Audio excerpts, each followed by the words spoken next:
Hey guys, it's Richard with Rich Made Knives.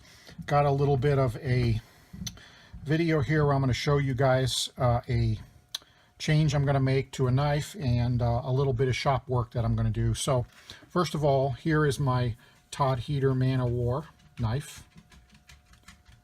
Showed a video on this one previously, so if you're interested in a detailed look at this knife, check out my YouTube channel. There's a video of this Man-O-War a couple of days ago. But this video today, what I wanted to show is I got a mail call today, and that's what I've got here in this Jiffy bag. So I'll show you guys what I have here. This is from Todd Heeter. This is a upgraded backspacer skull crusher. He calls this his backspacer B. He's got A, which is the one that comes on the knife. This one's B. And then there's C that has even this wicked skull crusher that comes out to here. And then I understand he's making a few additional ones. So one of the things that's neat about Todd's Man-O-War series is because he's making these on a repeatable process, he's able to know the tolerances of exactly how wide, what the width of and size of the hole placement and everything on the backspacer. He is able to offer up, after, backspacers you can buy after you own the knife, and you can swap them out whenever you want. So this is the one that came on the knife. This would be what's considered backspacer A, or the stock one. You can see it sits fairly flush with the edge of the knife, and then it sticks out, so you've got the skull crusher, comes to a point right there, glass breaker, general weapon of destruction there with a lanyard hole on it. So this is model A, and then this one is B. And so if I line up the holes there, what you'll notice is, and we'll turn it around here so you can see, it's going to stick up pretty high. It's going to look kind of like that. So what I'm going to do is I'm going to do a couple of neat things that I think you guys might enjoy. First thing I'm going to do is I'm going to, well, before I do that, I want to show you. So one of the things you'll notice is that this backspacer, the original one that Todd made for this, is roped. So there's grooves milled, or carved into the edges here. And this one came pretty stock looking. There's a little bit of a natural silver finish on the edge, but this part here is just stock. So of course, we can't dress down the knife, so I am going to rope this one kind of similar to what Todd did here. So I'm going to show you guys, I'm showing you guys the before video of what this replacement backspacer looks like as I received it from Todd Heeter in the mail. This is the one that he put on the knife when he built it. So we are going to, or I am going to, I'm going to rope this. I've got a kind of an idea in my head of where I want to go with this. Right now it's got a dark acid wash finish, dark etch finish on here, which is kind of good because it'll protect the steel from rusting. This is 3V, which is the same thing the blade is made out of, and 3V is a steel that can rust, but I live in Colorado, and we're probably one of the lowest humidity states in the country, so I don't really have much of a rust concern. So I'm toying with the idea of really jeweling this thing up and then polishing it. So I'm not sure where I'm going to go yet. I might just carve it and do the two-tone effect like Todd did here, where the natural silver is in the ground out area, and then it's the dark on the top. So I'm not sure yet. We'll kind of see where this leads me. But once I'm done with this, roping this, I'm going to show that to you. Then I am going to disassemble this Man-O-War on video. I'm going to do it with you guys watching me. And then we're going to go ahead and install the replacement backspacer, and then we're going to reassemble the knife, and so you'll get to see that entire process. So I thought you guys might want to enjoy taking a look at what the inside of this knife looks like. I've had this apart already, but thought you guys might enjoy taking a look at what the inside of this knife looks like and the work involved in replacing the backspacer, which is pretty simple. If you can handle a screwdriver, you can replace this. There's 2 screws here. These come out. Take the pivot out. You might even be able to get away without taking the pivot out and just slipping it in, but I'm going to show you guys what the whole thing looks like inside. So we'll take all the screws out. You take this screw out, take the pocket clip off, and then there's another screw under here, and that's pretty much it. So it's a relatively easy thing to do. So we're going to go ahead and get grinding on this baby. So, well, how am I planning to do this? Well, there's a couple different ways you can do it, but what I'm going to do to at least give it a shot is I am going to use, and I've done this before, I am going to use a chainsaw file. So you'll see here that, and it comes in a 2-pack. You can order these. I think I got this one from Amazon. This is what it looks like. It's a round file, and it's made for sharpening chainsaw blades. So these are pretty cheap. They come in a 2-pack. I think this might have been like $10 or something. And I find these work really well for doing that. And the nice thing is that it's nice and round, so it gives you a nice, or you can do some really nice file work with that. So I've got this.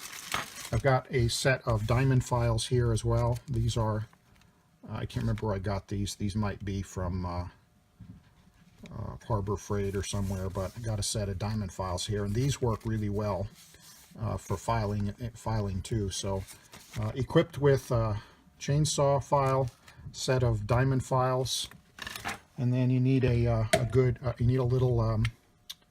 little vise to hold it while you're doing your filing. Put some gloves on so you don't tear up your skin with those files, and away we go. So let's get carving on this. I'm not exactly sure where this will end up at, but I think it's going to look pretty cool. So worst case, I think Todd sells these things for about $50. So worst case, we ruin a piece of $50 3V steel, and I don't think that's going to happen, but it's not like it's the end of the world if I had to order another one if I wasn't happy with the result, but I think it's going to look pretty cool. So I'm going to put you guys on stop here. To you, about a nanosecond will pass by before you see the result. To me, this might be an hour or so of work. So I will be back with you guys here shortly. Hi there, got a quick little progress update video for you. I've done one of the little channels here with the rope pattern I was telling you guys about. So take a look at how it looks at this point. So you can see, looking straight on, you can see that little snaky rope thing you got going on there, and then they're polished in there. So one groove done and 2 more to go. That took me about 10 minutes to do these, and this is all with that chainsaw file that I showed you guys. So it's coming along. I am going to probably make these 2 little flats here silver, and this little square right here I'll make this silver, and then I'll probably polish these 2 little top spots off. And then I'm going to show you guys a neat little trick that if you slip up at all, like I did right on this, you can see right there's a little bit of silver shining through. I'm going to show you guys a little trick when you're finished. If you mar up that little dark finish and you want to put that back, I'll show you guys a little trick on how to do that when I'm finished here. But that's part 1, and so we got to do this one, and then we got to do this one. So I think I'm also, just realized I wasn't wearing the mic. Sorry if I sounded a little distant there. Put this mic on. I think I'm also going to set up the camera, and I'm going to show you guys a little bit of my filing on this piece. I did this one obviously off video, but I'm going to show you a little bit of file work on this piece. So I'll be back shortly. Alright, so I'm going to do a little bit of video of me putting the next notch in this. Sorry if my hands cover this or if the camera angle's not great, but hopefully this will give you some value. I'll talk a little bit about what I'm doing here. So one of the things to keep aware is that when the biggest mistake you can make when getting this started here is, besides making sure your vise is nice and tight, is when you just start to do your grinding, you don't want the file to slide, because if it slides, you're going to ruin your whole edge and it's going to look terrible. So what you want to do is just go in one direction to start with, and then move the file slowly until you get that half circle started in your steel. And then once you do that, you can get cranking pretty good. So right now I'm just going really slow in the spot where I want the groove to start. See, we're just starting to give it a little bit of a nick. And what you'll do is you'll feel it start to catch. And then just be very careful moving back and forth. And then as it catches, you can go faster. Okay.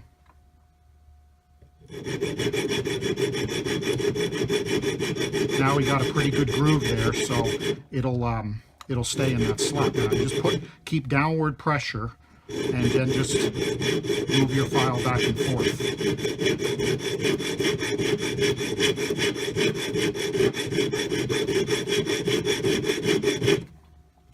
See?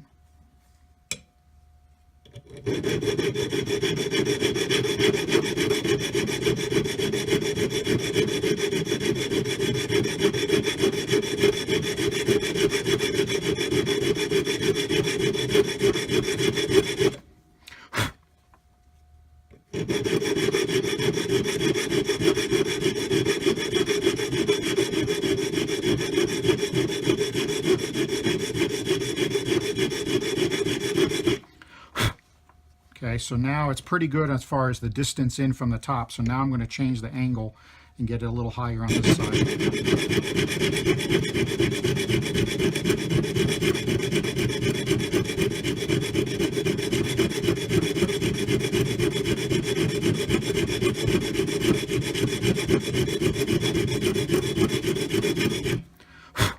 And now I'm gonna go a little bit like this. I'm gonna rock the file back and forth so that it creates a nice, even, smooth indentation rather than being faceted.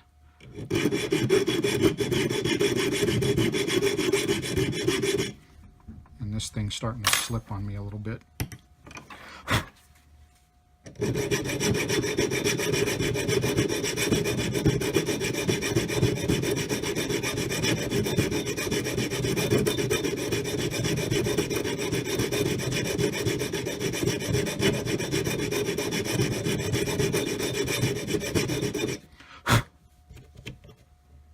It's pretty good. See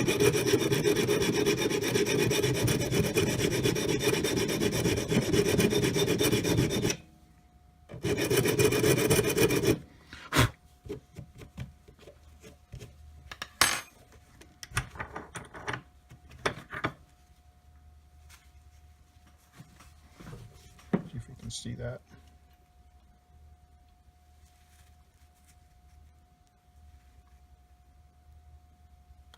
So we just did that one.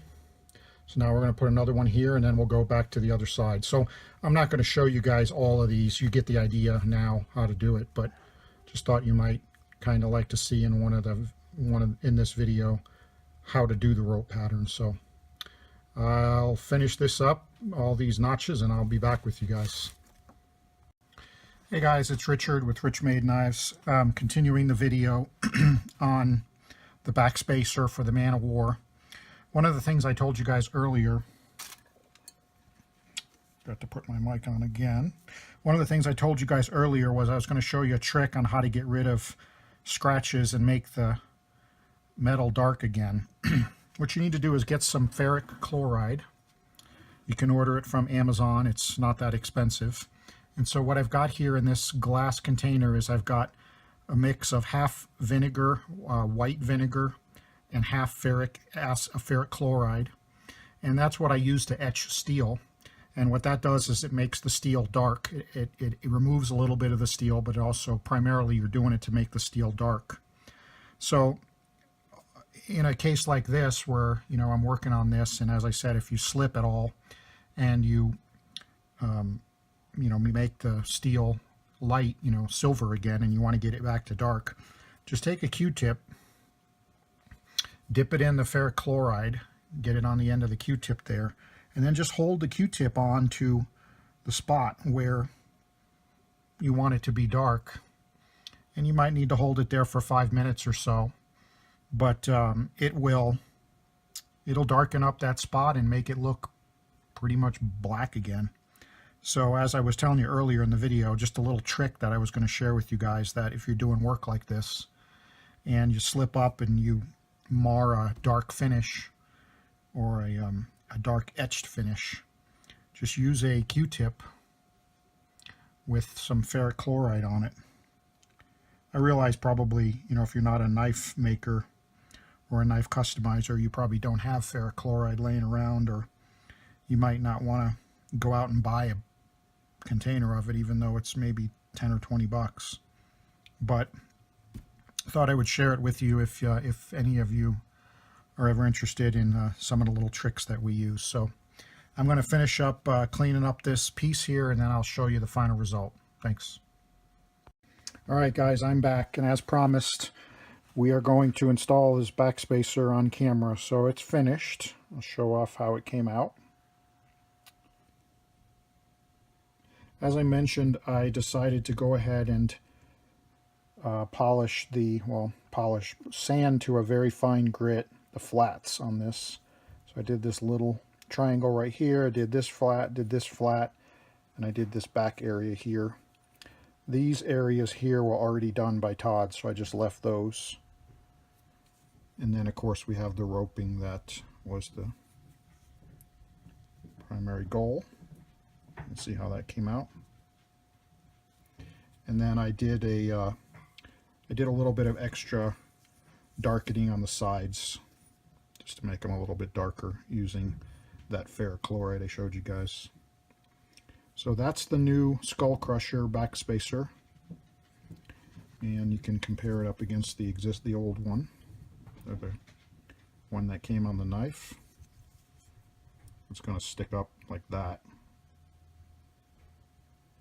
So I think it came out good. That's kind of what I was after. Wanted to get that cool looking rope pattern in there. So let's go ahead and install this thing for you guys. So first thing we're going to do is we're going to take the knife apart. This is the Hinderer tool, and it has a slot here, and I found that it fits the MOW perfectly. So just take that, put that in that slot right there, and take the pivot out.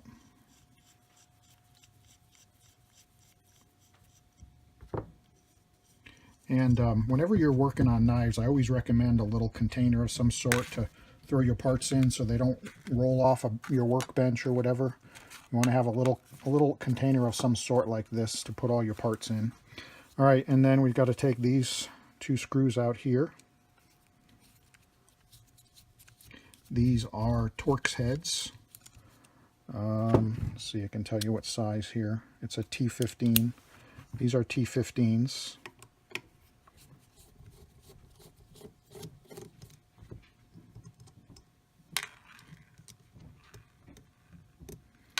Okay, now the knife will come apart, and it kind of pops apart because of the lock bar pressure on its own. So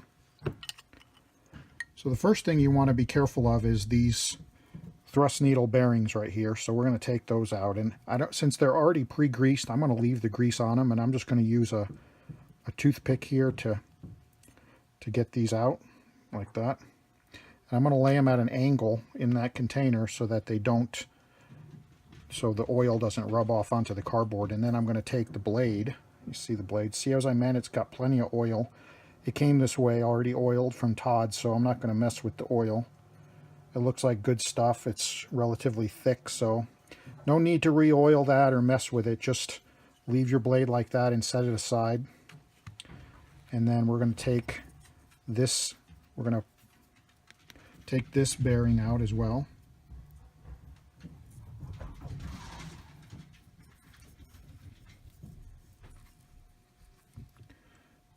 Set that at an angle over there. can leave that pivot in. It's kind of, feels like it might be press fit, but there's no reason to mess with that, so we'll leave that alone. So here's the backspacer that we're after. By the way, showing you the inside, here's the lock bar over travel that Todd puts in there. Okay, so we got to take this screw out, and these are all, again, the same size.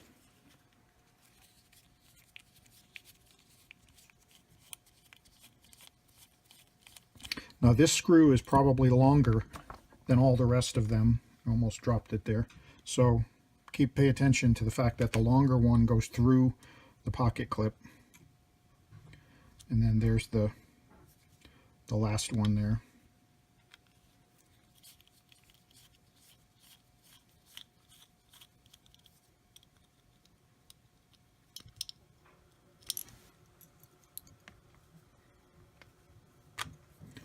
Okay, so there's the old backspacer. Now I can kind of compare the two for you.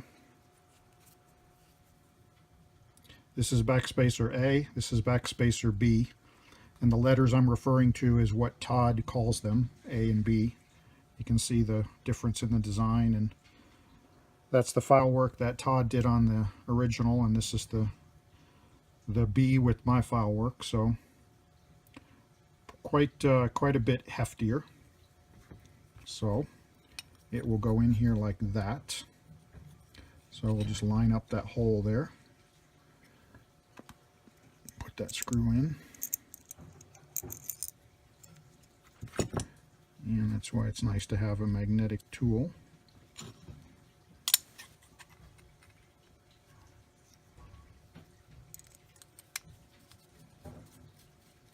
I'm just going to leave that, well, I can't leave it loose. I just realized that because that'll get hidden. So you got to do it. You can't leave that one loose. So line up the hole really well and then tighten this baby down. It looks pretty good right about there. Now, I would not go, from my own experience, there's no reason to go crazy with these screws as far as how tight you need them to be, because you don't want to potentially strip out the tapped backspacer. So just give it a good, just nice and snug, but there's no reason to over tighten them. Okay, now this is a unique design that Todd uses. This, oops, sorry about that. This little notch right here catches onto that hole and then goes through there like that. And then remember, this is that longer screw.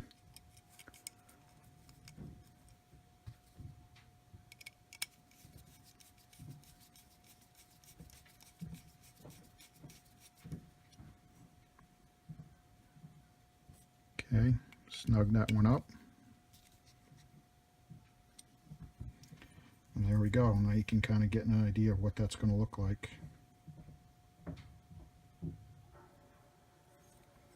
Okay, now we're going to put the washer back on.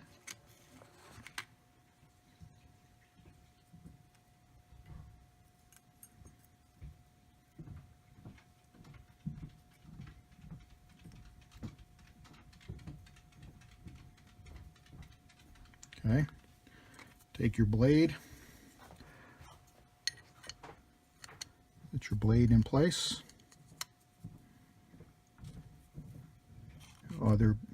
The other bearing.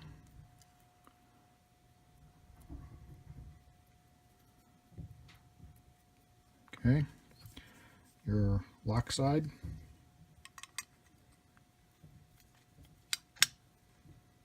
Set right on there.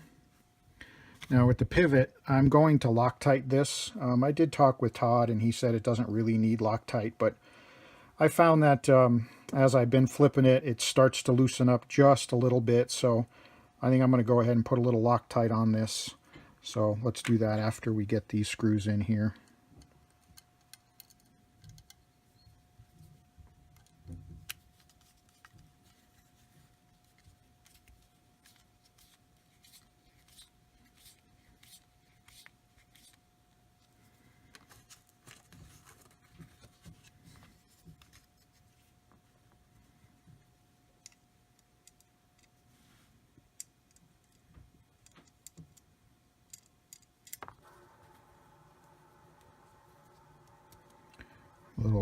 gets a little weird doing this on camera, trying to watch what I'm doing so you guys can see.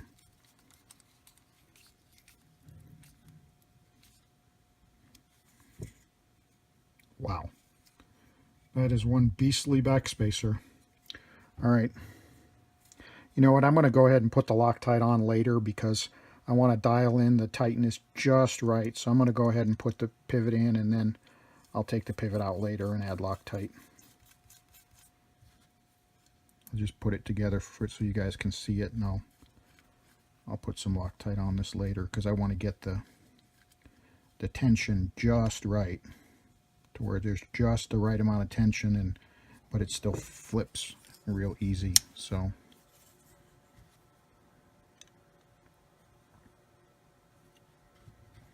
all right, it's back together.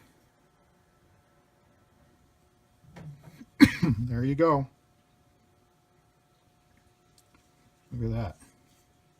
Wow. Let's get all this stuff out of the way here. Get you some nice clean shots of the Man of War with its monster, what is now a monster backspacer, skull crusher, that is polished and roped a little bit. So it's kind of interesting. It's like a mix of dark and light, which I think is kind of cool. And you know, I told you I did this area back in here, so if you turn the knife just that way, it catches a little bit of the reflection underneath there, which I think looks pretty neat too. You can see where it meets up right there.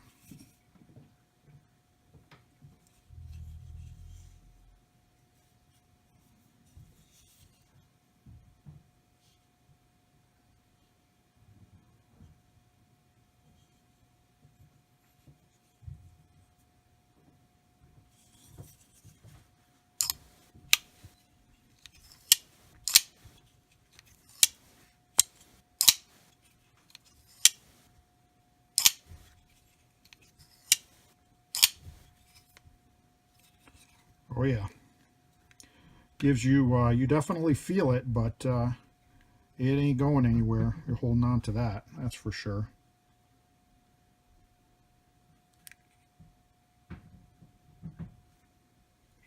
And I really like it. It gives a it makes a mean looking knife just a tad meaner. And who can refuse to make this sucker look any more badass than it already does? So if you have a Man of War, I definitely recommend this backspacer. It is wickedly cool. And you guys saw the file work that I did, which wasn't all that difficult. So if you want to do it yourself, it's relatively easy to do. I think it gives it that little bit of extra flair. So there you go. This is Richard with Rich Made Knives installing Todd Heeter's custom after add-on backspacer for the Man of War, and giving it my own little custom flair along the way. So I hope you guys enjoyed this video. I know this video is a little bit long, but I think that hopefully you guys will find it worthwhile, interesting. All right. Until next time, thank you. This is Richard with Rich Made Knives.